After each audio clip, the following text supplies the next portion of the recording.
been working as a lecturer in English for the last 14 years in Government Pre-University College, Villard-Kinkere, Chikmagalur Taluk, Tumkur district.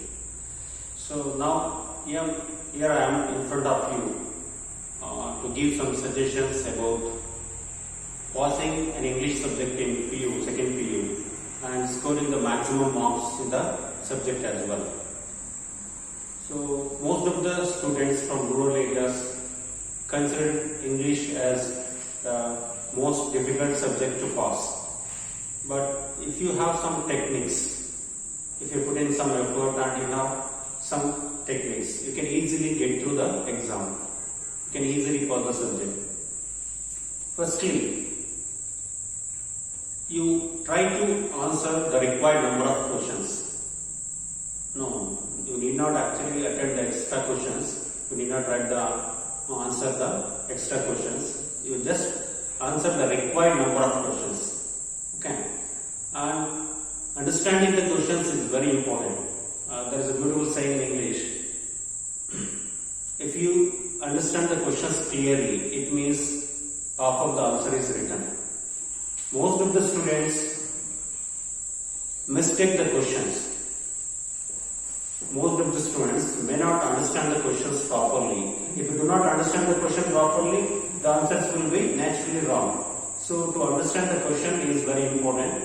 So go through the questions once or twice. Be calm while reading the questions, so that you can write the answers well. Okay. So regarding the first part of the question paper, of course, now I will tell you the pattern of the question paper simultaneously. The first part of the question paper will be regarding 1 mark questions from literature part. In the first part, there will be 18 questions in this academic year. There will be 18 questions in the first part for 1 mark questions. Out of 18, you have to answer only 12 questions. Okay. In this academic year, there are choices. Okay. You have to answer only 12 questions out of 18. Okay.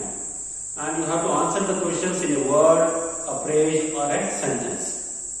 So the length of the answer mainly depends on the question, the type of the question. You need not write the answers in complete sentences for all the questions. So it depends on the question. It might be a word or a phrase or a sentence. Okay. So you have to focus on the spelling of the key answers, key words, key points. Most of the students, as we have observed in the board valuation, most of the students know the answers, know the key words, but they commit spelling errors. So you have to focus on spelling of the key points while answering these 1 mark questions. So coming to the second part, 4 marks questions. There will be around 14 questions. There will be 14 questions. Out of 14, you have to answer only 8 questions. You must at least choose 2 from poetry section. So from poetry section, you have to select at least 2 questions. So 4 ಅಂಕದ ಪ್ರಶ್ನೆಗಳಲ್ಲಿ 14 questions ಇರುತ್ತೆ. ನೀವು 8 ಕ್ವಶನ್ಸ್ಗೆ answer ಮಾಡಬೇಕು. ಅದರಲ್ಲಿ ಕನಿಷ್ಠ 2 ಪ್ರಶ್ನೆಗಳನ್ನ ಪದ್ಯ ಭಾಗದಿಂದ ಆರಿಸ್ಕೋಬೇಕು. 2 ಪ್ರಶ್ನೆಗಳು ಪದ್ಯ ಭಾಗದಿಂದ ಕಂಪಲ್ಸರಿ ಇರಲೇಬೇಕು. ಸೊ ನೀವು ಲಾಂಗ್ ಆನ್ಸರ್ಸ್ ಕ್ವಶನ್ಸ್ ಬಂದಾಗ ಪದ್ಯ ಭಾಗವನ್ನು ಆರಿಸ್ಕೊಳ್ಳೋದು ತುಂಬಾ ಹೆಚ್ಚು ಸೂಕ್ತ ಅಂತ ನಾನು ಹೇಳಕ್ಕೆ ಇಷ್ಟಪಡ್ತೇನೆ. ಯಾಕೆಂದ್ರೆ you can by hand the summary of the poems and write down the summary for any question on that poem. It will be common summary. You can write the summary of the poems for any question on poems. You can secure minimum marks at least for passing the subject. Those who are struggling to pass the subject, it will be very fertile. It will be very beneficial. Okay. ತುಂಬಾ ಲಾಭದಾಯಕ. Pass ಆಗುವಂತ ವಿದ್ಯಾರ್ಥಿಗಳಿಗೆ, pass ಆಗೋದಕ್ಕೆ ಕಷ್ಟಪಡುವಂತ ವಿದ್ಯಾರ್ಥಿಗಳಿಗೆ ಇದು ಹೆಚ್ಚು ಲಾಭದಾಯಕ ಅಂತ ಹೇಳಕ್ಕೆ ಇಷ್ಟಪಡ್ತೇನೆ. ಸೊ ಪದ್ಯ ಭಾಗಕ್ಕೆ ನೀವು ಮೊದಲ ಆದ್ಯತೆ ಕೊಡಿ. ಪದ್ಯ ಭಾಗದ ಸಾರಾಂಶವನ್ನು ನೀವು ಬೈಹಾರ್ಟ್ ಮಾಡಿ. ಸೊ ಅದಕ್ಕೆ ನೀವು ಮೊದಲ ಆದ್ಯತೆಯನ್ನು ಕೊಡಿ. ಮಿನಿಮಮ್ 2 ಪ್ರಶ್ನೆಗಳನ್ನು ನೀವು ಪದ್ಯ ಭಾಗದಿಂದ ಆರಿಸ್ಕೊಳ್ಬಹುದು. ಹೆಚ್ಚು ಪ್ರಶ್ನೆಗಳನ್ನು ನೀವು ಪದ್ಯ ಭಾಗದಿಂದಲೇ ಆರಿಸ್ಕೊಳ್ಳೋದು ಸೂಕ್ತ ಅಂತ ನಾನು ಹೇಳಕ್ಕೆ ಇಷ್ಟಪಡ್ತೇನೆ. ಯಾಕೆಂದ್ರೆ ಅದು ಕಾಮನ್ ಸಮ್ಮರಿ ಆಗಿರುತ್ತೆ. It will be very common to any question. by heart the summary part, you can write down the summary for any question on that point. It will be the suitable answer. Okay. So give priority for poems. Okay. It will be helpful to you pass the subject. And then the answers should be very direct, clear and complete. You should answer the questions directly. Okay. Regarding the drama or stories, okay, or interviews. You have to answer the questions directly and it should be complete and clear. Okay. And don't commit spelling errors. Focus on spelling again while answering the questions, long answer questions. Most of the students used to commit so many mistakes regarding spelling. So you should avoid spelling errors or spelling mistakes. Okay, that's another suggestion from my side. Spelling ತಪ್ಪುಗಳನ್ನ ಬಹಳ ವಿದ್ಯಾರ್ಥಿಗಳು ಮಾಡ್ತಾರೆ. ಆ ಕಾರಣಕ್ಕೆ 4 ಅಂಕಗಳಿಗೆ 2 ಅಂಕಗಳು, 2.5, 3 ಅಂಕಗಳು ತಗೊಳ್ಳೋದಕ್ಕೆ ತುಂಬಾನೇ ಇಷ್ಟಪಡ್ತಾರೆ. ಯಾಕೆಂದ್ರೆ ಸ್ಪೆಲ್ಲಿಂಗ್ ಎರರ್ಸ್, ಸೆಂಟೆನ್ಸ್ ಕನ್ಸ್ಟ್ರಕ್ಷನ್ ಸರಿ ಇರೋದಿಲ್ಲ, ಸ್ಪೆಲ್ಲಿಂಗ್ ಎರರ್ಸ್ ಗಳನ್ನು ಸಾಕಷ್ಟು ಮಾಡ್ತಾರೆ. ಸೀಕ್ವೆನ್ಸ್ ಮೇಂಟೈನ್ ಮಾಡೋದಿಲ್ಲ. ಮೊದಲು ಯಾವ ವಾಕ್ಯನ ಬರೀಬೇಕು, ನಂತರ ಯಾವ ವಾಕ್ಯನ ಬರೀಬೇಕು. ಸೊ ಆ ಲಿಂಕ್ಸ್ ಅನ್ನ, ಆ ಸೀಕ್ವೆನ್ಸ್ ಅನ್ನ ಕರೆಕ್ಟ್ ಆಗಿ ಮೇಂಟೈನ್ ಮಾಡಲ್ಲ. ಸರಿಯಾದ ಆರ್ಡರ್ ಅಲ್ಲಿ ಆನ್ಸರ್ ಅನ್ನು ಆರ್ಗನೈಸ್ ಮಾಡಲ್ಲ.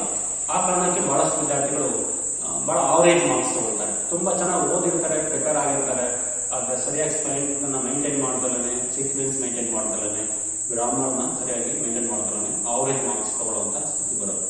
ಓಕೆ, ಬಹಳ ಚೆನ್ನಾಗಿ ಓದಿರೋರು ಇಂಗ್ಲಿಷ್ ಅಲ್ಲಿ ಆವರೇಜ್ ಮಾರ್ಕ್ಸ್ ಅನ್ನು ತಗೊಳ್ತಾರೆ.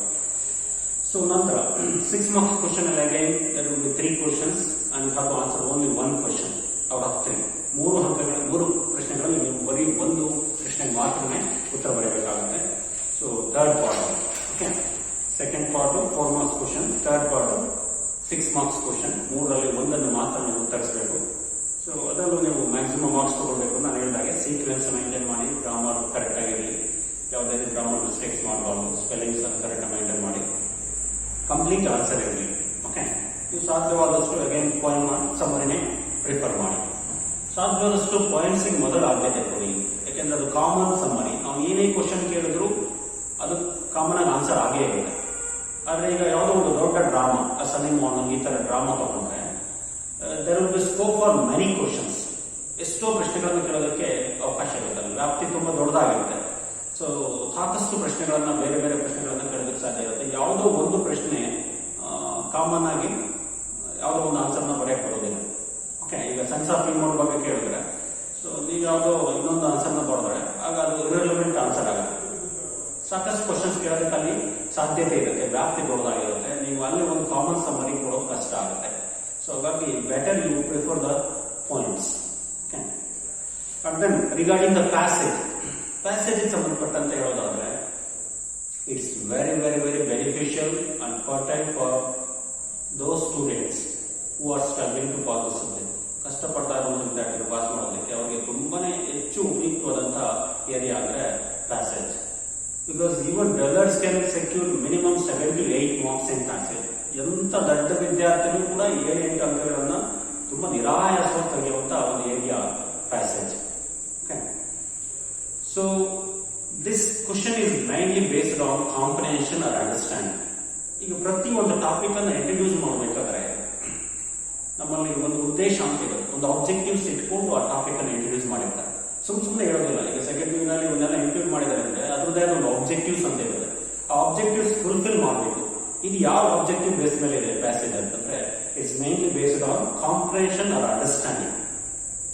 So that's very important. So you must read the passage once or twice to understand it thoroughly. After understanding the passage only you will be able to answer the questions set on that passage. ಆ passage ಅನ್ನು ನೀವು correct ಆಗಿ ಅರ್ಥ ಮಾಡಿಕೊಂಡು ಆ ಎಲ್ಲಾ ಪ್ರಶ್ನೆಗಳಿಗೆ ನೀವು ಉತ್ತರಿಸಬೇಕಾಗುತ್ತೆ. ಅರ್ಥ ಮಾಡ್ಕೊಳ್ಳದಲ್ಲೇ ಆನ್ಸರ್ ಮಾಡೋದು ಹೋಗೋದು ಬಹುಶಃ ಅನ್ಸೈಂಟಿಫಿಕ್, ಇಲ್ಲಾಜಿಕಲ್ ಅಂತ ಅನ್ಕೊಳ್ತೇನೆ. ಸೊ ಹಾಗಾಗಿ go through the passage once or twice to understand the passage so that you can easily answer the question set on the passage. That's one thing. Sometimes you may find it very difficult to understand the passage. You cannot answer the questions directly. You don't know the answers. In that case, what you can do? If you do not know the answer properly, you can do this thing. Finally, at last, ಕೊನೆಯದಾಗ ಅಂತಿಮವಾಗಿ ನೀವು ಏನು ಮಾಡೋದು, ಈಗ ನಿಮಗೆ passage ಸರಿಯಾಗಿ ಅರ್ಥ ಆಗ್ತಾ ಇಲ್ಲ, ಅಲ್ಲಿ ಕ್ವಶನ್ಸ್ ಅಲ್ಲಿ ಕೇಳೋದು ನಿಮ್ಗೆ ಏನು ಅಂತ ಗೊತ್ತಾಗ್ತಾ ಇಲ್ಲ, ಏನು ಕ್ವಶನ್ ಅಂತ ಅರ್ಥ ಆಗಲ್ಲ. ಸೊ ಅಂತ ಸಂದರ್ಭದಲ್ಲಿ ಈ ಕೆಲಸ ಮಾಡೋದು, you search for the key words, key points in the passage, in the question. Okay, you search for those key words in the passage and you select the whole sentence which has the key words and write down the whole sentence as an answer. ಈಗ ಪ್ರಶ್ನೆನಲ್ಲಿ ಏನೋ ಒಂದು key point ಇದೆ, key words ಗಳಿದೆ, ಆ key words ಅನ್ನ passage ನ ಯಾವ sentence ಅಲ್ಲಿ ಬಳಸಿದ್ರೆ ಹುಡುಕಿ. ಈ ಕ್ವಶನ್ ನ ಕೀ ವರ್ಡ್ಸ್ ಯಾವ ಪ್ಯಾಸೇಜ್ ಅಲ್ಲಿ ಯಾವ ಸೆಂಟೆನ್ಸ್ ಅಲ್ಲಿ ಬಳಕೆ ಆಗಿದೆ, ಆ ಇಡೀ ಸೆಂಟೆನ್ಸ್ ಅನ್ನು ಆನ್ಸರ್ ಆಗಿ ಬರೀರಿ. ನೀವು 3-4 ವಾಕ್ಯಗಳನ್ನ ಆನ್ಸರ್ ಆಗಿ ಬರೀಬಾರದು. ಮ್ಯಾಕ್ಸಿಮಮ್ 1 ಸೆಂಟೆನ್ಸ್ ಆನ್ಸರ್ ಇರಬೇಕು. 1 word 1 phrase and 1 sentence. So ಹಾಗಾಗಿ ನೀವು ಈ ಕ್ವಶನ್ ನ ಕೀ ಪಾಯಿಂಟ್ಸ್ ಅಥವಾ ಕೀ ವರ್ಡ್ಸ್ ಯಾವ ಸೆಂಟೆನ್ಸ್ ಅಲ್ಲಿ ಯೂಸ್ ಆಗಿದೆ ಪ್ಯಾಸೇಜ್ ಅಲ್ಲಿ ಅದನ್ನ ಹುಡುಕಿ ನೀವು ಉತ್ತರವಾಗಿ ಅದಕ್ಕೆ ಬರೆದ್ರೆ ಖಂಡಿತ ನಿಮಗೆ ಅಂಕ ಸಿಕ್ಕೇ ಸಿಗುತ್ತೆ. ನಾವು ವ್ಯಾಲ್ಯೂಯೇಷನ್ ಮಾಡಬೇಕಾದ್ರೆ ಅವರು ಇಡೀ 1 ಸೆಂಟೆನ್ಸ್, ಸಮ್ಟೈಮ್ಸ್ 2 ಸೆಂಟೆನ್ಸ್ ಬರೆದು ನಾವು ಅದಕ್ಕೆ ಮಾರ್ಕ್ಸ್ ಅವಾರ್ಡ್ ಮಾಡ್ತೀವಿ. ಬಟ್ ನನ್ನ ಸಜೆಷನ್ ಏನಂದ್ರೆ better you write down a single sentence, 1 sentence maximum ಇರಲಿ, ಅದಕ್ಕಿಂತ ಹೆಚ್ಚು ಉತ್ತರ ಬರೆಯೋದು ಬೇಡ. Okay, so you can do that thing. Passage ಅಲ್ಲಿ ನೀವು ಆನ್ಸರ್ ಮಾಡಬೇಕು ಅಂದ್ರೆ ನೀವು ಅದನ್ನು ಮಾಡಬಹುದು. ಓಕೆ, ಕೀ ವರ್ಡ್ಸ್ ಯಾವ ಸೆಂಟೆನ್ಸ್ ಅಲ್ಲಿ ಇಡೀ ಸೆಂಟೆನ್ಸ್ ಅಲ್ಲಿ ನೀವು ಆನ್ಸರ್ ಆಗಿ ಬರೆಯಿರಿ. ಸೊ ನೀವು ಆ ರೀತಿ ಮಾಡೋದ್ರಿಂದ ಕನಿಷ್ಠ 7-8 ಅಂಕಗಳು ನಿಮಗೆ ಸುಲಭವಾಗಿ ಸಿಗುತ್ತೆ. ನೋಡಿ, ಇಡೀ ಪ್ಯಾಸೇಜ್ ನೀವು ಬೈಹಾರ್ಟ್ ಮಾಡಬೇಕಾಗಿಲ್ಲ, ನೀವು ಸಮ್ಮರಿ ಬೈಹಾರ್ಟ್ ಮಾಡಬೇಕಾಗಿಲ್ಲ, ಅಥವಾ ಹಿಂದೆ ಏನು ಎಫರ್ಟ್ ಹಾಕಬೇಕಾಗಿಲ್ಲ, ಕ್ಲಾಸಸ್ ಅಟೆಂಡ್ ಆಗಬೇಕಾಗಿಲ್ಲ. ಇಡೀ ವರ್ಷ ನೀವು ಏನು ಅದಕ್ಕೋಸ್ಕರ ತಯಾರಿ ಮಾಡ್ಕೊಂಡಿದ್ದು ಆ ಕ್ಷಣ ಕುಳಿತುಕೊಂಡು ನೀವು ಓದಿ ಅರ್ಥ ಮಾಡಿಕೊಂಡು ಅಲ್ಲೇ ಇರೋದನ್ನು ಹುಡುಕಿ ಬರೆಯೋದಕ್ಕೆ ನಿಮಗೆ 10 ಅಂಕಗಳಿರುತ್ತೆ ಪ್ಯಾಸೇಜ್ ಅಲ್ಲಿ, ಸ್ಟೋರಿ ವರ್ಷನ್ ಅಲ್ಲಿ, ಓಕೆ, ಪ್ರೋಸ್ ವರ್ಷನ್ ಅಲ್ಲಿ. ಸೊ ಹಾಗಾಗಿ ನೀವು ಕನಿಷ್ಠ 7-8 ಅಂಕಗಳನ್ನು ಎಂತ ದೊಡ್ಡ ವಿದ್ಯಾರ್ಥಿಗಳು ತಗೊಳ್ಬಹುದು ಅಂತ ನಾನು ಭರವಸೆ ಪಡ್ತೀನಿ. ಓಕೆ, ಸ್ವಲ್ಪ ನೀವು you have to concentrate, you have to be very conscious while reading the passage and answering it. ನಿಮ್ಮ ಇನ್ವಾಲ್ವ್ಮೆಂಟ್ ತುಂಬಾ ಮುಖ್ಯ. ತುಂಬಾ ಗಮನ ಇಟ್ಟು ಪ್ಯಾಸೇಜ್ ಅನ್ನ 1-2 ಬಾರಿ ಓದಿ ಅದರಲ್ಲಿರುವಂತಹ ಮೈನ್ ಪಾಯಿಂಟ್ಸ್ ಗಳನ್ನೆಲ್ಲ ನೀವು ನೋಟ್ ಮಾಡ್ತಾ ಹೋಗಿ, ಅಂದ್ರೆ ಮನಸ್ಸಿನಲ್ಲಿ ಅದನ್ನ ಸ್ವಲ್ಪ ಗಮನಿಸಿ. ಓಕೆ, ನೀವು ಯಾವುದನ್ನು ಅಲ್ಲಿ ಬರೆಯೋ ಅವಶ್ಯಕತೆ ಇಲ್ಲ ಫಸ್ಟ್ ಓವರ್ ಮೇಲೆ. ಸೊ ಓದ್ಬೇಕಾದ್ರೆ ಗಮನ ಇಟ್ಟು ಓದ್ತಾ ಹೋಗಿ, ಅಲ್ಲಿರುವಂತಹ ಹೈಲೈಟಿಂಗ್ ಪಾಯಿಂಟ್ಸ್ ಗಳೇನಿರುತ್ತೆ ಅದ್ರ ಬಗ್ಗೆ ನಿಮಗೆ ಸ್ವಲ್ಪ ಫೋಕಸ್ ಇರಲಿ. ನಂತರ ನಿಮಗೆ ಆನ್ಸರ್ಸ್ ಬರಿಬೇಕಾದ್ರೆ, ಕ್ವಶನ್ಸ್ ಆನ್ಸರ್ಸ್ ಬರಿಬೇಕಾದ್ರೆ ಅದು ಅನುಕೂಲ ಆಗುತ್ತೆ, ತುಂಬಾ ಹೆಲ್ಪ್ ಮಾಡುತ್ತೆ. So next coming to the next part, 35th one ಏನಿದೆ, ಜಸ್ಟ್ ಲೈಕ್ ಪ್ಯಾಸೇಜ್. ಅದು ಪ್ಯಾಸೇಜ್ ತರನೇ, ಬಟ್ ಇಟ್ಸ್ ವೆರಿ ಪೊಯಿಟಿಕ್ ಆಗಿದೆ. ಈಗ ಪ್ರೋಸ್ ಸೆಕ್ಷನ್ ಇಂದ ಒಂದು ಸ್ಟೋರಿನ ಕೊಟ್ರೆ ಅದ್ರ ಬೇಸ್ ಮೇಲೆ ನೀವು 10 ಕ್ವಶನ್ಸ್ ಆನ್ಸರ್ ಮಾಡ್ತೀರಾ. ಬಟ್ ಇಲ್ಲಿ ಪೊಯಿಟ್ರಿಗೆ ಸಂಬಂಧಪಟ್ಟಂತೆ ಯಾವುದೋ ಒಂದು ಸ್ಟಾನ್ಸ್ ಅನ್ನ ತಗೊಂಡು ಸ್ಟೋರಿ ತರನೇ ಒಂದು ಸ್ಟಾನ್ಸ್ ಅನ್ನ ಇಟ್ಬಿಟ್ಟು ಅದ್ರ ಮೇಲೆ 3 ಕ್ವಶನ್ಸ್ ಕೇಳ್ತಾರೆ. The questions will be based on the stance of any point, any given point. ಅದು ಅನ್ನೋನ್ ಕಾಂಟೆಕ್ಸ್ಟ್ ಇರುತ್ತೆ. ಯೂಶಲಿ ನಿಮಗೆ ಗೊತ್ತಿಲ್ಲದಿರುವಂತಹ ಕಾಂಟೆಕ್ಸ್ಟ್ ಅದು. ಯಾವುದೋ ಒಂದು ಪಾಯಿಂಟ್ ನ ಯಾವುದೋ ಒಂದು ಸ್ಟಾನ್ಸ್ ಅನ್ನ ನಿಮಗೆ ತಂದಿಡ್ತಾನೆ. So unseen passages, unseen points, ಅದ್ರ ಮೇಲೆ ಅಗೈನ್ 3 ಕ್ವಶನ್ಸ್ ಕೇಳ್ತಾನೆ. ಸೊ ಪ್ಯಾಸೇಜ್ ಹೇಗೆ ಆನ್ಸರ್ ಮಾಡ್ತಿರೋ ಅದೇ ಟೆಕ್ನಿಕ್ಸ್ ಅನ್ನ ಇಲ್ಲಿ ಯೂಸ್ ಮಾಡಿ. ಅಂದ್ರೆ 13 ಮಾರ್ಕ್ಸ್ ನಿಮಗೆ ತುಂಬಾ ಈಸಿಯಾಗಿ ಎಫರ್ಟ್ಲೆಸ್ ಆಗಿ ತಗೊಳ್ಬಹುದು. Effortlessly you can secure 13 out of 13. 13ಕ್ಕೆ 13 ಅಂಕಗಳನ್ನು ತಗೊಳ್ಳೋಕೆ ಸಾಧ್ಯತೆ ಇದೆ. ಸೊ ಅಲ್ಲೇ ಇರುತ್ತೆ, ಆನ್ಸರ್ನ ಸರ್ಚ್ ಮಾಡ್ತೀರಾ, ಬರೀತೀರಾ ಅಷ್ಟೇ. ಬರೀಬೇಕಾದ್ರೆ ಸ್ವಲ್ಪ ನೀಟಾಗಿ ತಿಂಗಳು ಬರೀರಿ. ಸ್ವಲ್ಪ ಸಮಯ ತಗೊಂಡು ಪರವಾಗಿಲ್ಲ, ಅರ್ಥ ಮಾಡಿಕೊಂಡು ಆನ್ಸರ್ ಮಾಡಿ. ಓಕೆ, ಸೊ ಇಂದಿನ ಸೆಂಟೆನ್ಸ್ ಮುಂದಿನ ಸೆಂಟೆನ್ಸ್ ಕರೆಕ್ಟ್ ಆಗಿ ಓದ್ಕೊಂಡು ಕ್ವಶನ್ಸ್ ಏನ್ ರಿಕ್ವೈರ್ ಮಾಡ್ತಾರೆ, ಎಕ್ಸ್ಪೆಕ್ಟ್ ಮಾಡ್ತಾ ಇದೆ ಅದನ್ನ ನೋಡ್ಕೊಂಡು ಅರ್ಥ ಮಾಡ್ಕೊಂಡು ಬರೀರಿ. ಸೊ ಪ್ಯಾಸೇಜ್ ತರನೇ ಇದು ಕೂಡ ಪೊಯಿಟಿಕ್ ಆಗಿರುತ್ತೆ. So 3 marks again. So next coming to passive word forms. Passive word forms ಬಗ್ಗೆ ಹೇಳೋದಾದ್ರೆ again you can easily secure 3 marks in this area. ತುಂಬಾ ಸುಲಭವಾಗಿ 3 ಅಂಕಗಳನ್ನು ಇಲ್ಲೂ ಕೂಡ ತಗೊಳ್ಬಹುದು. ಪ್ಯಾಸಿವ್ ವರ್ಡ್ ಫಾರ್ಮ್ಸ್ ಒಂದು ಸಿಂಪಲ್ ಫಾರ್ಮುಲಾ ಹೇಳೋದಾದ್ರೆ be auxiliary plus past partial form ಅಂತ ಮೈನ್ ವರ್ಡ್ ಅಂತ ಹೇಳಿ, ಪ್ಯಾಸಿವ್ ವಾಯ್ಸ್ ಅಲ್ಲಿ ಬಿ ಪ್ಲಸ್ ಪಾಸ್ಟ್ ಪಾರ್ಟಿಸಿಪಲ್ ಅಂತ ಹೇಳಿ, ಪಾಸ್ಟ್ ಪಾರ್ಟಿಸಿಪಲ್ ಫಾರ್ಮ್ ಅಂತ main word.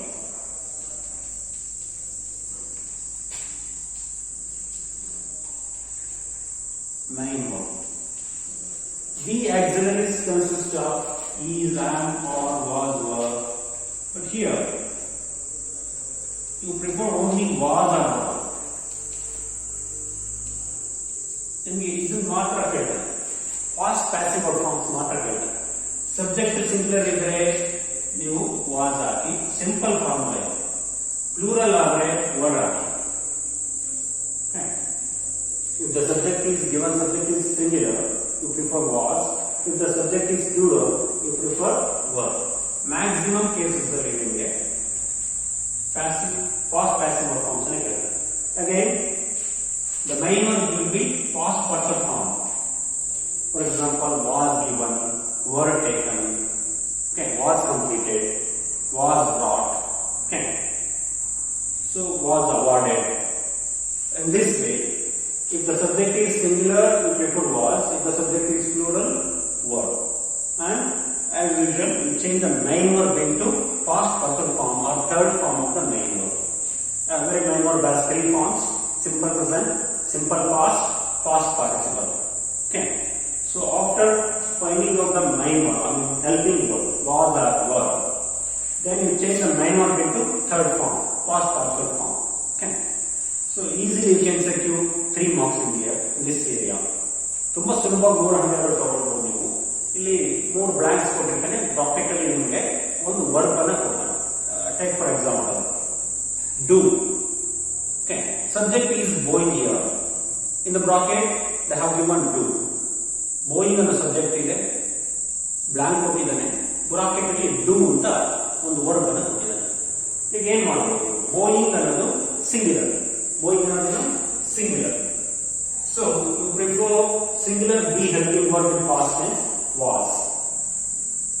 So do main verb can be changed into past partial form. Okay, done, was done, going was done.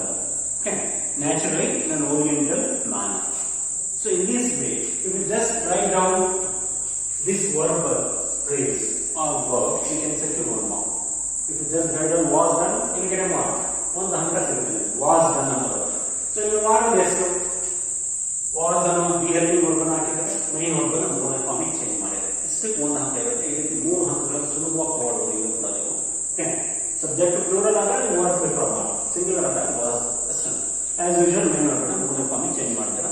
So ಈ formula ನೆನಪಿಟ್ಕೊಳ್ಳಿ, be plus past participle form of the main verb. This is very useful to you to answer the question. And then coming to the next question, 37, reported speech. So it's very difficult to answer the question, reported speech. For most of the students, it will be very, very difficult because it requires the knowledge on tenses, types of the sentences, pronouns, linkers or conjunctions, the sentence word order, so adverbials. You need to be familiar with all these topics regarding the grammar. So you must be, able to answer this question. It requires a lot of knowledge. So I tell you, if you work hard, you can answer this question. Otherwise, if you are trying to pass the subject, so it will be better actually leave it.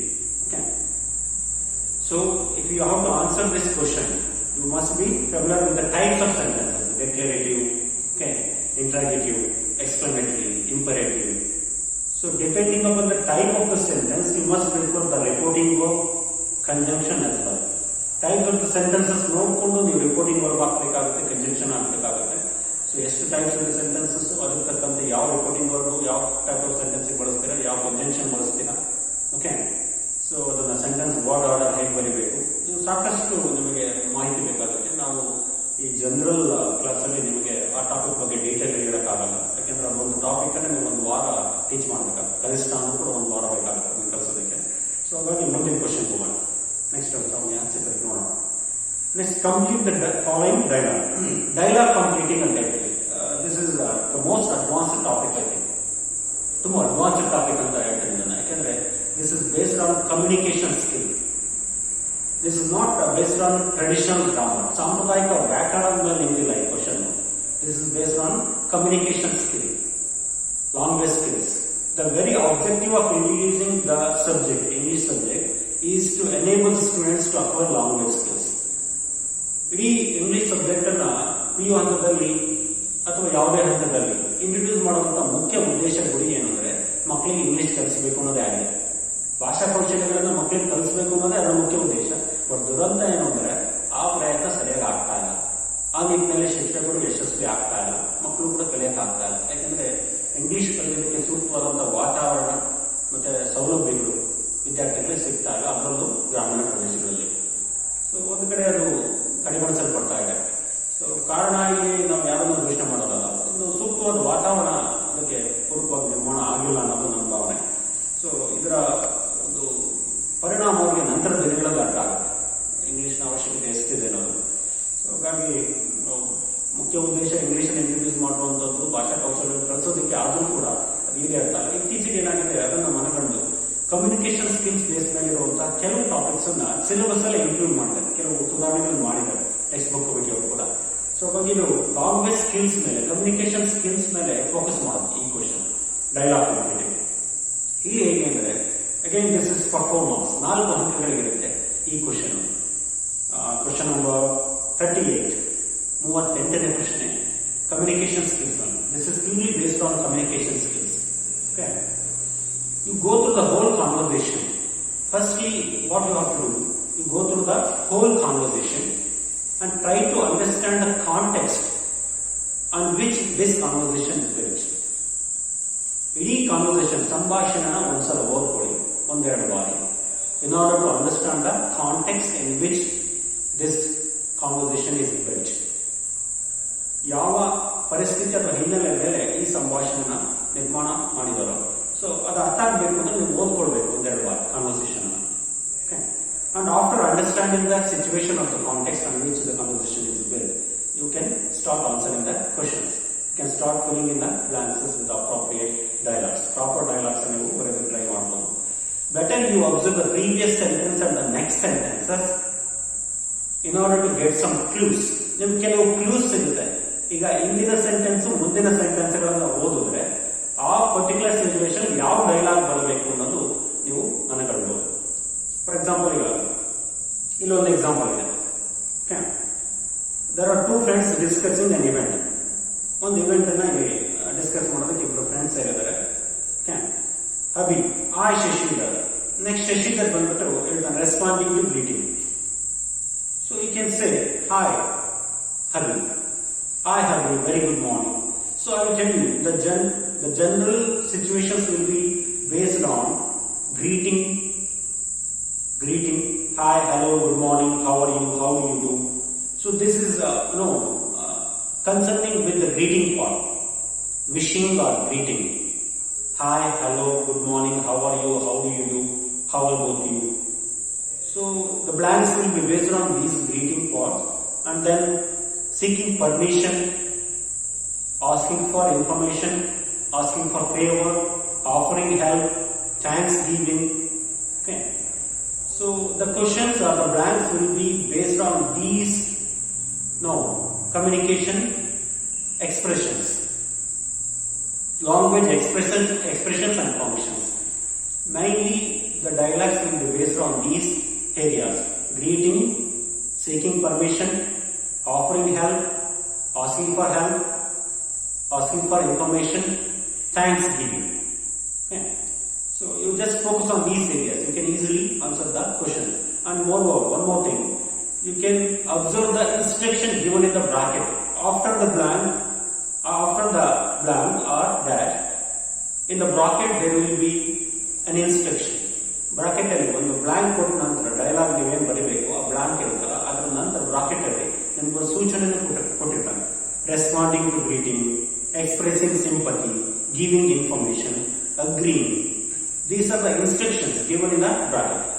So you have to observe the instructions also before writing the dialogue. ನೀವು dialogue ಬರೆಯೋದಕ್ಕೂ ಮುನ್ನ bracket ಅಲ್ಲಿ ಕೊಡುವಂತ ಸೂಚನೆಗಳನ್ನ correct ಆಗಿ ಓದ್ಕೊಳ್ಳಿ. ನೀವು ಇಲ್ಲಿ ಮುಖ್ಯವಾಗಿ ಮಾಡಬೇಕಾದಂತ ಕೆಲಸ, ಕಾನ್ವರ್ಸೇಷನ್ ಒಂದೆರಡು ಬಾರಿ ಓದ್ಕೊಳ್ಳಿ.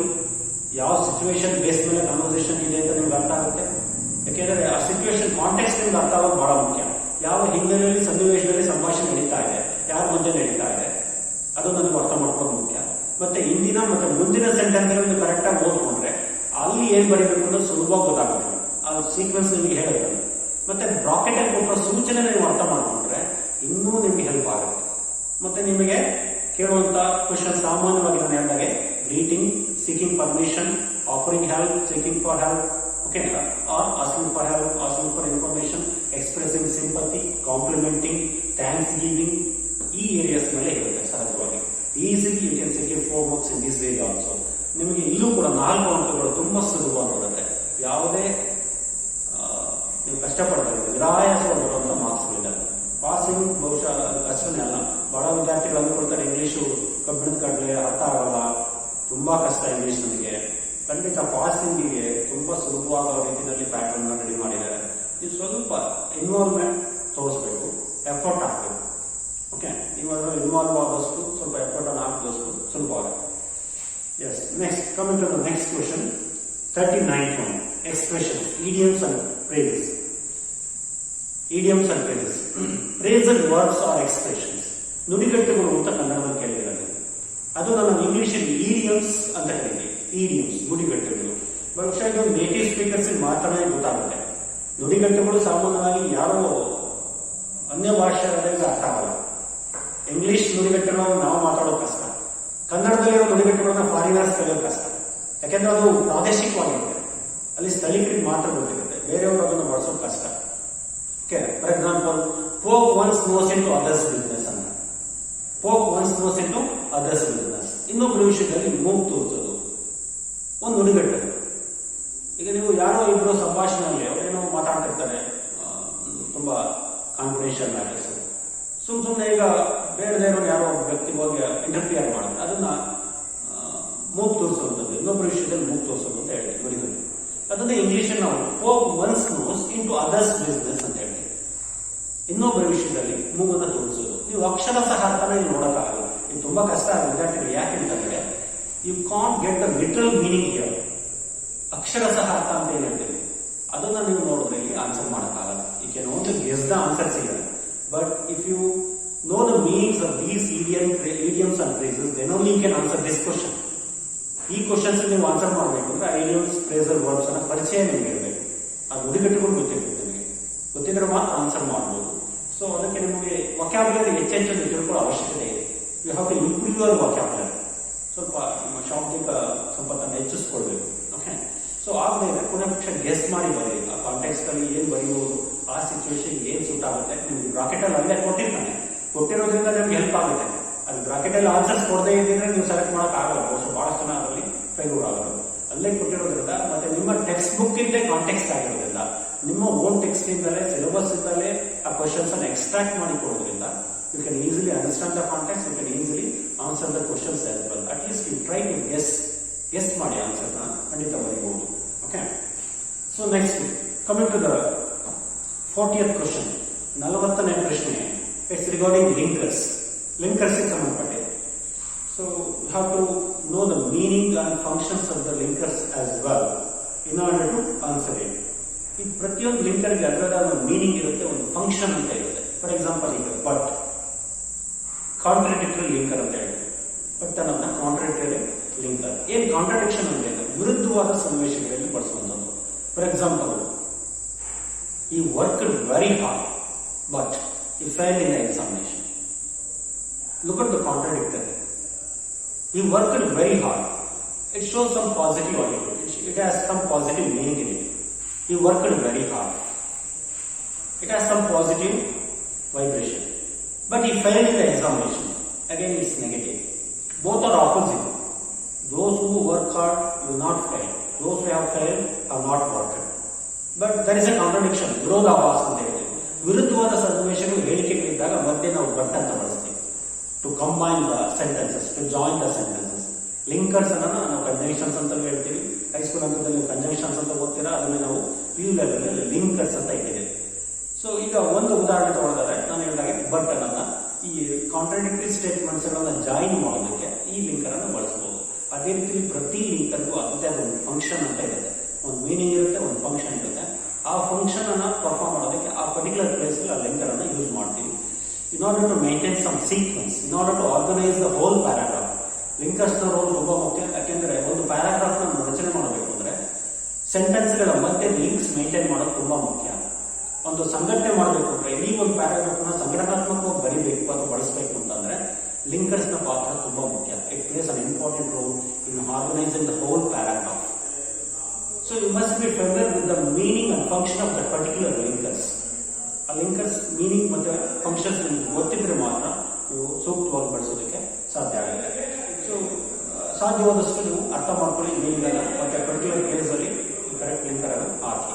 ಇಲ್ಲೂ ಕೂಡ ನೀವು 4 ಅಂಕಗಳನ್ನು ಸುಲಭವಾಗಿ ತಗೊಳ್ಳೋದು. ಹೇಗೆ ಇದು ಕೂಡ ಸಿಲೆಬಸ್ ಇಂದಲೇ ಕೇಳೋದ್ರಿಂದ ನಿಮಗೆ ಇಲ್ಲಿ ತುಂಬಾ ಹೆಲ್ಪ್ ಆಗುತ್ತೆ. ನೀವು ಯಾವುದೇ ಔಟ್ಸೋರ್ಸ್ ಅಂತ ಕೇಳಿದ್ರು ಸಿಲೆಬಸ್ ಏನಿರುತ್ತೆ, ಸಿಲೆಬಸ್ ಇಂದಲೇ ಪ್ರಿಸ್ಕ್ರೈಬ್ ಟೆಕ್ಸ್ಟ್ ಇಂದಲೇ ನಿಮಗೆ ಆ ಲಿಂಕರ್ಸ್ ಅನ್ನ ಕೇಳ್ತಾನೆ. ಹಾಗಾಗಿ ತುಂಬಾ ಸುಲಭ ಆಗುತ್ತೆ. ಇಲ್ಲೂ ಕೂಡ you can easily secure 4 marks. Next coming to the 41st question ಅಲ್ಲಿ note making. Note making is the easiest topic in the whole grammar part. I dare to say this is the easiest topic in the whole grammar part. ಇಡೀ ವ್ಯಾಕರಣ ಭಾಗದಲ್ಲಿ ಅತಿ ಸುಲಭವಾದ ಪ್ರಶ್ನೆ ಯಾವುದಂದ್ರೆ ನಾನು ಕೇಳಿದ್ರೆ ನೋಟ್ ಮೇಕಿಂಗ್ ಅಂತ ಹೇಳ್ತೇನೆ. Because there will be a paragraph. On the basis of that paragraph, there will be a diagram. It is based on key points of the paragraph. ಆ ಪ್ಯಾರಾಗ್ರಾಫ್ ನ ಕೀ ಪಾಯಿಂಟ್ಸ್ ಮೇಲೆ ಒಂದು diagram ಕೊಡ್ತಾನೆ. ಅದರಲ್ಲಿ ಕೆಲವು points ಗಳನ್ನು ಅವನೇ ಕೊಟ್ಟಿರ್ತಾನೆ, ಕೆಲವೊಂದು ಬ್ಲಾಂಕ್ಸ್ ಕೊಡ್ತಾನೆ. ಆ ಬ್ಲಾಂಕ್ಸ್ ಗೆ ಅಲ್ಲಿರುವಂತಹ ಕೀ ಪಾಯಿಂಟ್ಸ್ ಗಳನ್ನ ಎಕ್ಸ್ಟ್ರಾಕ್ಟ್ ಮಾಡಿ ಬರೀಬೇಕು. Sometimes you may not know the exact answer. You search for those key words in the paragraph. Okay, you can easily get it. The paragraph will not be very lengthy. It will be about 4 or 5 sentences maximum. 4-5 ವಾಕ್ಯಗಳು ಕೂಡ ಇರೋದಿಲ್ಲ paragraph. ನೀಟಾಗಿ ಓದ್ಕೊಳ್ಳಿ so that you can understand it. If you completely understand it, if you search for the key words, you can easily get it. ಅಲ್ಲೇ ಇರುವಂತಹ key ಪಾಯಿಂಟ್ಸ್ಗಳು ಆ sequence ಅನ್ನು correct ಆಗಿ ನೋಡ್ಕೊಳ್ಳಿ. ಸೊ ಆ ಬ್ಲಾಂಕ್ಸ್ ನಿಮಗೆ ಕರೆಕ್ಟ್ ಆಗಿ ಪಾಯಿಂಟ್ಸ್ ಗಳನ್ನು ಬರುತ್ತೆ, ನಿಮಗೆ 4 marks ಸಿಗುತ್ತೆ. Every block has half mark. It requires 8 points. It expects 8 points. For 8 points, you will get 4 marks. For each blank, there will be half mark. ಒಂದು ಪಾಯಿಂಟ್ಗೆ ಹಾಫ್ ಮಾರ್ಕ್ ರೀತಿಯಲ್ಲಿ 8 ಪಾಯಿಂಟ್ಸ್ಗಳಿಗೆ 4 ಅಂಕಗಳಿರುತ್ತೆ. ಅಲ್ಲೇ ಇರುವಂತಹ ಉತ್ತರಗಳನ್ನ ಆಯ್ಕೆ ಮಾಡಿ ಬರುವಂಥದ್ದು. ನೀವು ಪ್ಯಾಸೇಜ್ ಅಲ್ಲಿರೋದು ಕೂಡ ಅಲ್ಲಿರೋದನ್ನ ಬರೀತೀರಾ, ಪೊಯೆಟ್ರಿ ಸೆಕ್ಷನ್ ಅಲ್ಲಿ ಅಲ್ಲೇ ಇರೋದು ಬರೀತೀರಾ 3 marksಗೆ. ಇಲ್ಲಿ ನೋಟ್ ಮೇಕಿಂಗ್ ಎಲ್ಲ ಅಲ್ಲೇ ಪ್ಯಾರಾಗ್ರಾಫ್ ಕೊಟ್ಟಿರ್ತಾನೆ, ಅಲ್ಲಿರುವಂತಹ 8 points ಅನ್ನ ಹುಡುಕಿ ಬರೀತಾರೆ. ಕೀ ಪಾಯಿಂಟ್ಸ್ಗಳು ನೀವು ಓದ್ಬೇಕಾದ್ರೆ ಏನ್ ಮಾಡಬೇಕು, ಮುಖ್ಯವಾಗಿ ಆ ಹೈಲೈಟಿಂಗ್ ಪಾಯಿಂಟ್ಸ್ ಗಳಿರುತ್ತೆ. ನಿಮ್ಗೆ ಕೀ ಪಾಯಿಂಟ್ಸ್, ಇಂಪಾರ್ಟೆಂಟ್ ಪಾಯಿಂಟ್ಸ್ ಅಂತ ಏನ್ ಅನ್ಸುತ್ತೆ ಅವೆಲ್ಲವೂ ಕೂಡ ಸ್ವಲ್ಪ ಅಬ್ಸರ್ವ್ ಮಾಡಿ. You have to observe the very key points in the paragraph so that it will be helpful to you to answer the questions. A blanks ಯಾವ key points base ಮೇಲೆ ಇರೋದಿಲ್ಲ, ಹೈಲೈಟಿಂಗ್ ಪಾಯಿಂಟ್ಸ್. ಸೊ ಅವುಗಳನ್ನ ಸ್ವಲ್ಪ ಗಮನ ಇಟ್ಟು ಓದ್ಕೊಳ್ತಾ ಹೋಗಿ. So particular sentence ಅಲ್ಲಿ ಅದನ್ನ ಹುಡುಕಿ ಸರಿಯಾಗಿ ಸೆಲೆಕ್ಟ್ ಮಾಡಿ ಆ ಬ್ಲಾಂಕ್ಸ್ ಗೆ ಬರೆದ್ರೆ ನಿಮಗೆ 4 ಅಂಕಗಳು ಇಲ್ಲೂ ಕೂಡ ತುಂಬಾ ಸುಲಭ ಬರುತ್ತೆ. ಹೆಚ್ಚು ಕಡಿಮೆ ಎಲ್ಲಾ ವಿದ್ಯಾರ್ಥಿಗಳು ಈ ಪ್ರಶ್ನೆಗೆ ಆನ್ಸರ್ ಮಾಡ್ತಾರೆ. ಎಲ್ಲಾ ವಿದ್ಯಾರ್ಥಿಗಳು ಇದಕ್ಕೆ ಸರಿಯಾಗಿ ಉತ್ತರ ಬರೀತಾರೆ. ಎಂತ ದಡ್ಡನು 4ಕ್ಕೆ ಬಹುಶಃ 3.5-4 ಅಂಕಗಳನ್ನು ತಗೊಂಡಿಲ್ಲ. ಹಾಗಾಗಿ ಇದ್ರ ಬಗ್ಗೆ ಹೆಚ್ಚು ಎಕ್ಸ್ಪ್ಲನೇಷನ್ ಅವಶ್ಯಕತೆ ಇಲ್ಲ. So next question 42nd, letter writing. So regarding letter writing, I would like to say again this is one more fertile area for passing the subject and scoring the subject as well. It will be for 5 marks. 5 ಅಂಕಗಳಿರುತ್ತೆ letter writing. There are 2 parts here in letter writing: format and content. Format and content. If you just write down the format, it will be for 2 marks, and if you write down the content, it will be for 3 marks. Steps of format ಗೆ 2 marks ಇರುತ್ತೆ, content ಗೆ 3 marks ಇರುತ್ತೆ. If you write down the format only, you will not get marks. ನೀವು ಬರೀ format ಬರೆದ್ರೆ ಅಂಕಗಳು ಸಿಗುವುದಿಲ್ಲ. You have to write the content also. If you do not attend the content part, if you do not write the content, your answer will be awarded 0. ನೀವು ಬರೀ steps ಅಷ್ಟೇ ಬರೀತಾರೆ, from address to address, date line, subject, reference, thanking you, yours faithfully, resume ಇಷ್ಟು ಬರೀತಾರೆ. Content ಏನೂ ಬರೆಯಲಿಲ್ಲ, ವಿಷಯನೇ ಬರೆಯಲಿಲ್ಲ. ಇಷ್ಟೆಲ್ಲ steps ನೀಟಾಗಿ ಬರೆದಿಲ್ಲ, ವಿಷಯ ಮಾತ್ರ ಬರೆಯಲ್ಲ. ಯಾಕೆಂದ್ರೆ ಅಲ್ಲೇ ತಾನೇ ಸಮಸ್ಯೆ ಇರೋದು. Our students find it very difficult to construct the sentences in English grammatically. They find it very difficult. That's why they write down the whole format, but they do not write the content. Your answer will be awarded 0. ನೀವು ಆ ರೀತಿ ಮಾಡಿದ್ರೆ ಬರೀ steps ಬರೆದು ವಿಷಯ ಬರೀಲೇ ಇಲ್ಲ, ಕಂಟೆಂಟೇ ಬರೀಲಿಲ್ಲ, body of the letter ಬರೀಲಿಲ್ಲ ಅಂದ್ರೆ ನಿಮ್ಮ ಉತ್ತರಕ್ಕೆ 0 ಬರುತ್ತೆ. ಯಾಕೆಂತಂದ್ರೆ content is compulsory. The answer without content will be awarded 0. ನೀವೆಷ್ಟೇ ನೀಟಾಗಿ ಫಾರ್ಮ್ಯಾಟ್ ಬರೋದು, ಸ್ಟೆಪ್ಸ್ ಬರೋದು, ನೀವು ಕಂಟೆಂಟ್ ಬರೋದಿಲ್ಲ ಅಂದ್ರೆ ನಿಮ್ಮ ಉತ್ತರಕ್ಕೆ 0 ಅಷ್ಟೇ. ಹಾಗಾಗಿ content is very compulsory. At least you minimum you write down 4 to 5 sentences in English. 4-5 ವಾಕ್ಯಗಳನ್ನ ಮಿನಿಮಮ್ ಬರೀರಿ. For example, you can start your content in this way. For example, in some newspaper, The Hindu, Deccan Herald, there is an advertisement. They have called for the lecturers in English. Some institution has called, for that post. They have given an advertisement in any newspaper, in any English newspaper. You just assume that. So you have to reply to that. You have to apply for that post. How you can start the body of the letter content? With reference to the above subject. With reference to the above subject. I would like to apply for the post of a lecturer in English in response to the advertisement which appeared in the Hindu on so and so date. Okay. You can start your letter in this way. With reference to the above subject, I would like to apply for the post of a lecturer in English in response to your advertisement which appeared in the Hindu on so and so date. Okay. It's my pleasure to inform you that I have got maximum marks. I have got first class marks in my subject in English in my PG and degree as well. You can of course include the resume. You can add all these things in your resume form. Okay. I have passed both BA and MA in English in first class. Okay. And I have got good knowledge about English and Kannada. I have mastery over Kannada and English languages as well. I have some computer knowledge also. You can add all these points in your body of the letter. You can easily write all these things, content ಅಲ್ಲಿ ನೀವು ಇಷ್ಟನ್ನು common ಆಗಿ ಬಳಸಿ. ಯಾವುದೇ question ಕೇಳಿದ್ರು ಅವನು English Kannada languages ಅನ್ನ, regional language ಅಂತ ಕೇಳ್ತಾನೆ, ಇಂಟರ್ನ್ಯಾಷನಲ್ ಲ್ಯಾಂಗ್ವೇಜ್ ಇಂಗ್ಲಿಷ್ ಲ್ಯಾಂಗ್ವೇಜ್ ಕೇಳ್ತಾನೆ.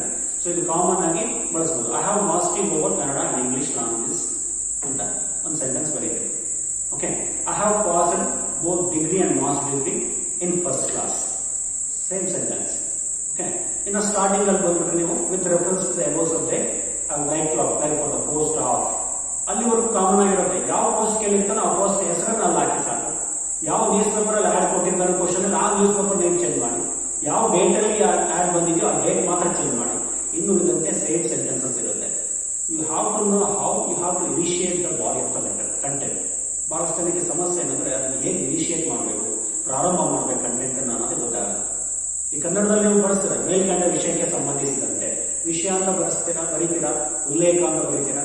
ಸೊ ಕೆಳಗಡೆ ಸ್ಟಾರ್ಟ್ ಮಾಡ್ಬೇಕಾದ್ರೆ ಮೇಲ್ಕಂಡ ವಿಷಯಕ್ಕೆ ಸಂಬಂಧಿಸಿದಂತೆ ಅಂತ ಸ್ಟಾರ್ಟ್ ಮಾಡ್ತೀರಾ. ಇಂಗ್ಲಿಷ್ ಅಲ್ಲಿ ಅದನ್ನು ನಾವು with reference to the above subject. You start in this way. I would like to apply for the post of a lecturer in English in response to an advertisement which appeared in so and so newspaper on so and so date. Yeah. You can easily answer it. So now languages, languages ಗೊತ್ತಿದೆ ಅಂತ ಬರೆಯಿರಿ. So finally ಏನು ಮಾಡಬಹುದು? If you give me an opportunity, I will prove myself. I will work up to your expectation. I have enclosed all the necessary documents records with this application. ಈ ಅರ್ಜಿ ಜೊತೆಗೆ ಸಂಬಂಧಪಟ್ಟಂತ ಎಲ್ಲ ದಾಖಲೆಗಳನ್ನು ನಾನು ಒದಗಿಸಿದ್ದೇನೆ, ಅದರ ಜೊತೆ ಎನ್ಕ್ಲೋಸ್ ಮಾಡಿದ್ದೀನಿ. Okay. Hoping for A favourable consideration. Last ಅಲ್ಲಿ ಒಂದು ಸೆಂಟೆನ್ಸ್ ಬರೀ, hoping for A favourable consideration, looking forward for your reply. ನಿಮ್ಮ ಪ್ರತಿಕ್ರಿಯೆಗೋಸ್ಕರ ಎದುರು ನೋಡ್ತಾ ಇರ್ತೀನಿ. Looking forward for your positive reply, hoping for favourable consideration. ಈ ರೀತಿ ಕನ್ಕ್ಲೂಡ್ ಮಾಡಿ. ಸ್ವಲ್ಪ ಇಂಪ್ರೆಸಿವ್ ಆಗಿರಲಿ, ಲೆಟರ್ಸ್ ಸ್ವಲ್ಪ ಇಂಪ್ರೆಸಿವ್ ಆಗಿರಬೇಕು. And then thanking you, complimentary closes, yours faithfully, resume. I repeat the format, the whole format of the letter. ಇನ್ನೊಂದ್ಸಲ ಹೇಳ್ತೀನಿ, 5 ಅಂಕಗಳಿರುತ್ತೆ. ಸುಲಭವಾಗಿ ನೀವು ಕನಿಷ್ಠ 4 ಅಂಕಗಳನ್ನು ತಗೊಳ್ಬಹುದು. I will tell you the whole format of the letter. Firstly you write down the from address. From address ಬರೀತೀರಾ, date line ಹಾಕಿ, to address ಹಾಕಿ. Okay. Salutation, respected sir or madam, and then subject ವಿಷಯ ಏನು ಅಂತ ಒಂದು phrase ಅಲ್ಲಿ ಬರೀರಿ. For example, application for the post of A lecturer in English ಅಷ್ಟೇ ಸಬ್ಜೆಕ್ಟ್. ರೆಫರೆನ್ಸ್ ಅಂದ್ರೆ ಉಲ್ಲೇಖ. ನಿಮಗೆ ಯಾವ ಸೋರ್ಸ್ ಸಿಕ್ಕಿದೆ ಈ ಒಂದು ಲೆಟರ್ ಬರೆಯೋದಕ್ಕೆ, ಯಾವ ಗ್ರೌಂಡ್ಸ್ ಮೇಲೆ ಇದನ್ನ ಬರೀತಾ ಇದ್ದೀರಾ, ಯಾವ ಆಧಾರದ ಮೇಲೆ ಈ ಪತ್ರ ಬರೀತಾ ಇದ್ದೀರಾ. ಅಡ್ವರ್ಟೈಸ್ಮೆಂಟ್, ನ್ಯೂಸ್ ಪೇಪರ್ ಬರುವಂತ ಅಡ್ವರ್ಟೈಸ್ಮೆಂಟ್ ಅಲ್ಲೇ ಕ್ವಶನ್ ಅಲ್ಲಿ ಇರುತ್ತೆ. ಸೊ ಅದನ್ನು ಬರೀರಿ, advertisement which appeared in so and so newspaper and so and so day. ಅದೇ ರೆಫರೆನ್ಸ್, ಉಲ್ಲೇಖ ಅಂತ ಕನ್ನಡದಲ್ಲಿ. REF, ರೆಫ್ ಅಂತ ಬರುತ್ತೆ ಸರ್. ನೆಕ್ಸ್ಟ್ ಕಂಟೆಂಟ್ ಸ್ಟಾರ್ಟ್ ಮಾಡಿ with reference to the subject.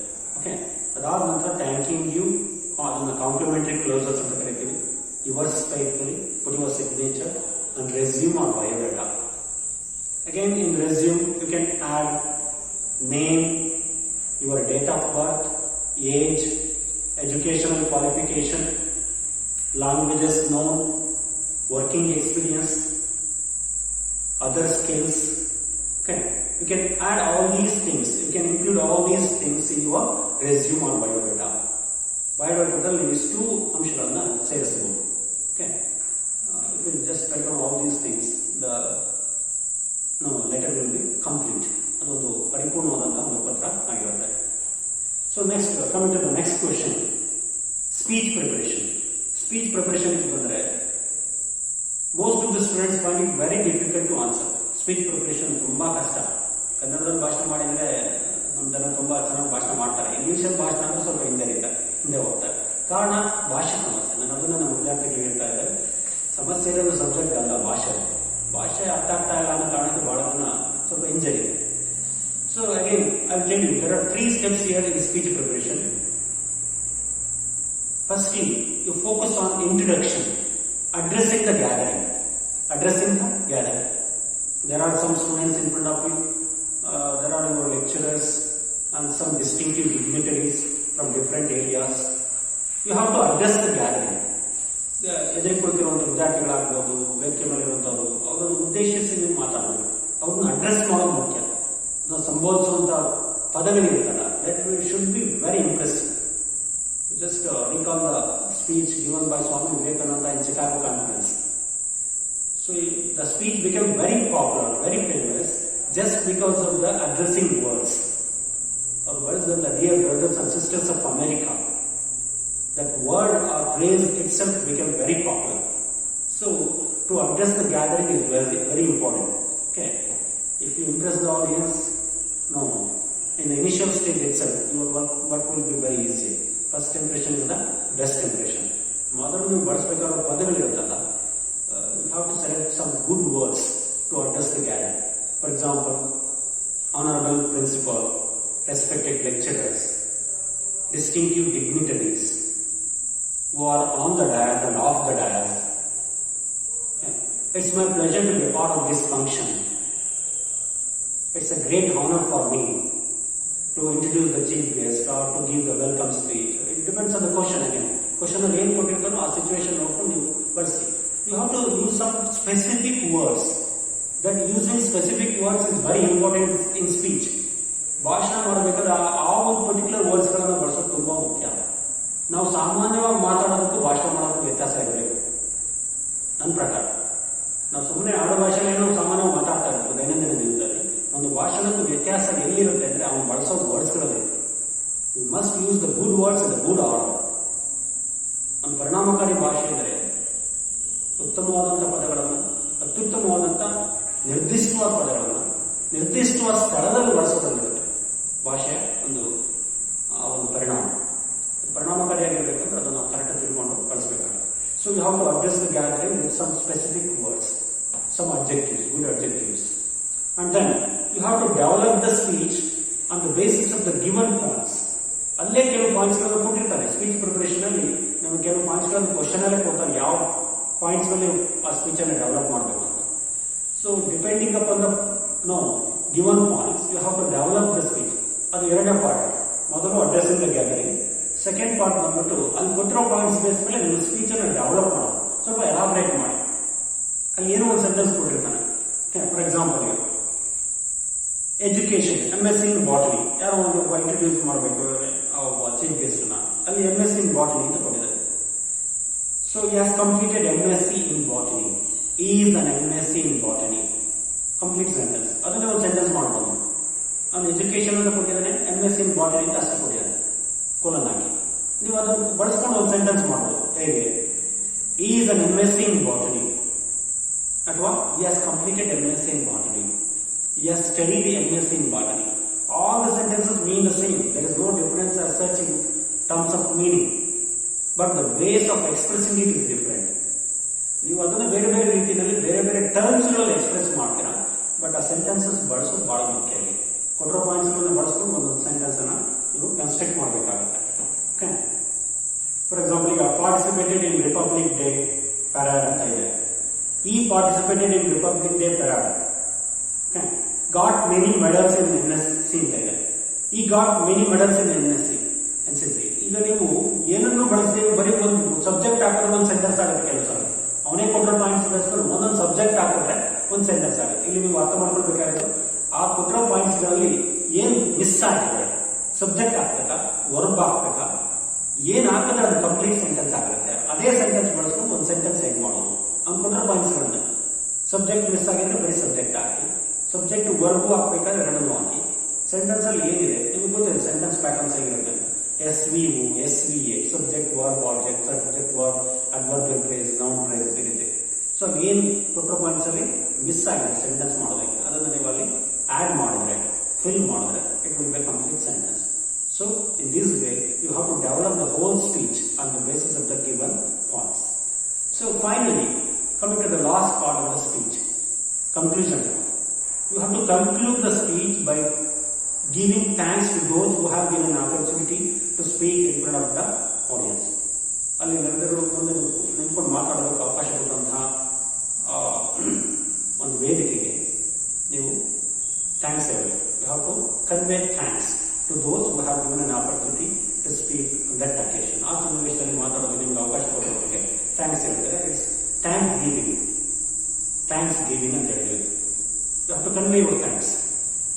For example, I am very thankful to those who have given an opportunity to speak in front of you on this occasion. I am very thankful to those who have listened to my speech with a lot of patience and interest. So in this way you can convey your thanks to those who have given an opportunity. So the speech consists of these three important areas. First one, I repeat, I will sum up: addressing the gathering, developing the speech on the basis of the given points in the question itself, and thanksgiving. Okay. So coming to the next question, the last but one, 44th. 44ನೇ ಪ್ರಶ್ನೆ ಬಂದ್ಬಿಟ್ಟು pronouns. Pronoun is a word which is used to substitute noun. Pronoun ನಾವು ಸಾಮಾನ್ಯವಾಗಿ ಏನಂತ ಕರಿತೀವಿ? Substitute for noun ಅಂತ ಹೇಳ್ತೀವಿ. ನಾಮಪದಕ್ಕೆ ಬದಲಾಗಿ ಪರ್ಯಾಯ ಬಳಸುವಂತ ಪದ pronoun. So it's for 4 marks. It's very easy to answer again. You have to find out the reference of these pronouns in the same sentence or in the previous sentences. ಈ nouns ನ reference ನೀವು ಎಲ್ಲಿ ಹುಡುಕ್ಬೇಕು ಅಂದ್ರೆ ಅದೇ sentence ನ ಇಂದಿನ ಭಾಗ ಅಥವಾ ಇಂದಿನ ಸೆಂಟೆನ್ಸ್ ಅಲ್ಲಿ ಹುಡುಕ್ಬೇಕು. For example, I will tell you, Ravi is a good boy. He works very hard. He comes to the classes regularly. He assists his father also in his agricultural work. So just listen to these sentences. Ravi is a good boy. He works very hard. He comes to the classes regularly. He attends the classes regularly. He assists his father also in his agricultural work. In this area, in the second sentence, he works very hard. He refers to who? Whom does he refer to? He ಅನ್ನೋದು ಯಾರಿಗೆ refer ಆಗುತ್ತೆ? First sentence ಅಲ್ಲಿ Ravi is A good ಬಾಯ್ ಅಂತೀವಿ, second sentence ಅಲ್ಲಿ he works very hard ಅಂತೀವಿ. ಅವನು second sentence ಅಲ್ಲಿ ಇರುವಂತ he ನ ಅಂಡರ್ಲೈನ್ ಮಾಡ್ತಾನೆ. ಇದು ರೆಫರೆನ್ಸ್ ಬರೀರಿ ಅಂತ ಕೇಳ್ತಾನೆ. ಹಾಗೇನ್ ಬರೀತಾರ? he refers to Ravi. He refers to Ravi. The pronoun Ravi, the pronoun he refers to the noun Ravi in the previous sentence. He ನ pronoun ಇಂದಿನ ಸೆಂಟೆನ್ಸ್ ನ ರವಿ noun ಗೆ ರೆಫರ್ ಆಗುತ್ತೆ. ಅದಕ್ಕೆ ರೆಫರ್ ಆಗೋದ್ರಿಂದ ಸೊ ಅದನ್ನ pronouns reference ಅಂತ ಕರೀತೀವಿ. So here you have to search for the reference of the pronouns in the same sentences or in the previous sentences. ಅದೇ ವಾಕ್ಯದಲ್ಲಿ ಇಂದಿನ ಭಾಗದಲ್ಲಿ ಅಥವಾ ಇಂದಿನ ವಾಕ್ಯದಲ್ಲಿ ಅದರ ನೌನ್ಸ್ ಬಳಕೆ ಆಗುತ್ತೆ. ಇಲ್ಲಿ ಅರ್ಥ ಮಾಡ್ಕೊಳ್ಬೇಕಾದ್ರೆ ಇಷ್ಟೇ 4 ಅಂಕಗಳು ಇರುತ್ತಿದ್ದು. ಈ ಪ್ರೊನೌನ್ಸ್ ಯಾವ ನೌನ್ಸ್ಗೆ ರೆಫರ್ ಆಗುತ್ತೆ. ಇಲ್ಲಿ ಈ ಅನ್ನೋದು ಪ್ರೊನೌನ್, ರವಿ ಅನ್ನೋದು ನೌನ್. ಈ ಪ್ರೊನೌನ್ ಯಾವ ಆ ಪ್ಯಾರಾಗ್ರಾಫ್ ಅಲ್ಲಿ ಇರುತ್ತೆ, ಯಾವ ನೌನಿಗೆ ಅದು ರೆಫರ್ ಆಗುತ್ತೆ, ನೀವು ಅದನ್ನು ಹುಡುಕಿ ಬರೆಯುವಂಥದ್ದು ಅಷ್ಟೇ. ಇದರಲ್ಲೂ ಅಷ್ಟೇ ನೀವು ಹೆಚ್ಚು ಕಷ್ಟಪಡಬೇಕಾಗಿಲ್ಲ. ಇಲ್ಲೇ ಉತ್ತರಗಳಿರುತ್ತೆ, 4 ಅಂಕಗಳಿಗೆ ಇಲ್ಲಿರೋ ಪಾಯಿಂಟ್ಸ್ ಗಳನ್ನ ನೋಡ್ಕೊಂಡು ಬರೋದು ನಿಮಗೆ 4 ಅಂಕಗಳು ಸಿಗುತ್ತೆ. ಆ ಪ್ರೊನೌನ್ಸ್ ಯಾವ ನೌನ್ಸ್ ರೆಫರ್ ಆಗುತ್ತೆ ಅಂತ ನೀವು ಹುಡುಕಿ ಬರೆದ್ರೆ ಅದೇ ಸೆಂಟೆನ್ಸ್ ನ ಹಿಂಭಾಗದಲ್ಲಿ ಇರುತ್ತೆ ಅಥವಾ ಹಿಂದಿನ ಸೆಂಟೆನ್ಸ್ ಅಲ್ಲಿ ಇರುತ್ತೆ. ಆ ನೌನ್ಸ್ ಹುಡುಕಿ ನೀವು ಯಾವ ನೌನಿಗೆ ಇದು ರೆಫರ್ ಆಗ್ತಾ ಇದೆ. ಅದು ಹಿ ಇರ್ಬೋದು, ಶಿ ಇರ್ಬೋದು, it, they, okay, their, them. Personal pronouns. Usually they will ask for personal pronouns. First person singular, second person singular, okay. Plural, third person singular, plural, okay. Again, subject, object, possessive case, okay. Personal pronouns. They will ask for personal pronouns. So, ಈ pronouns ಯಾವ nouns ಗೆ refer ಆಗುತ್ತೆ ಅನ್ನೋದನ್ನ ಹುಡುಕಿ ಬರೆದ್ರೆ 4 ಅಂಕಗಳು ಸುಲಭವಾಗಿ ಸಿಗುತ್ತೆ. Again, last question, jumbled sentence, rearrangement. So, in this area, they will shuffle the whole sentence. The sentences will be given, in the wrong order. It will be shuffled completely. You have to rearrange it in a proper way. Okay. The segments of the sentence will not be in an order. It will not be in the right order. You have to put them in the right order. ವಾಕ್ಯನ shuffle ಮಾಡಿ disorder ಮಾಡಿಕೊಟ್ಟಿರ್ತಾನೆ, ಅದನ್ನು ಸರಿಯಾದ ರೀತಿಯಲ್ಲಿ ನೀವು ಜೋಡಿಸ್ಬೇಕು, alignment ಮಾಡಬೇಕು. ಸರಿಯಾದ ಕ್ರಮದಲ್ಲಿ ಅದನ್ನು ಜೋಡಿಸಿ ಬರೆದ್ರೆ ಒಂದು ಅಂಕ ಕಷ್ಟ ಇರುತ್ತೆ ಪ್ರಶ್ನೆ. So get a mark. So to answer this question you must be familiar with the sentence structures. ಇದನ್ನು ಆನ್ಸರ್ ಮಾಡಬೇಕಂದ್ರೆ ನಮಗೆ ವಾಕ್ಯ ರಚನೆ ಗೊತ್ತಿರಬೇಕು. ಸೆಂಟೆನ್ಸ್ ಸ್ಟ್ರಕ್ಚರ್ಸ್ ಅಂತ ಕರಿತೀವಿ. Subject, verb, object, subject, verb, adverbial phrase, noun phrase, adjective phrase, preposition phrase. Okay. So if you know these structures properly you can easily answer it.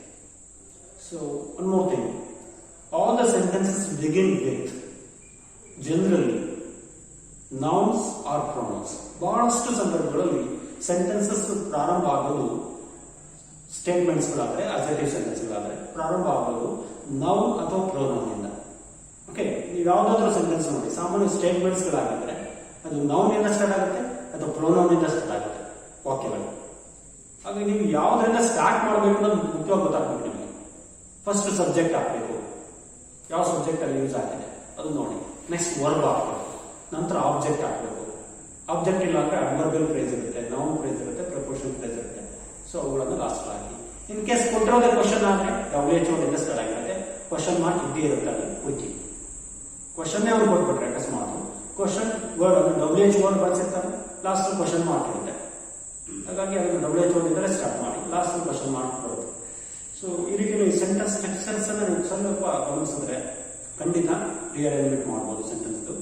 So I think this is the time to stop my class here. So I am very thankful to you because you have listen to my class with lot of patience and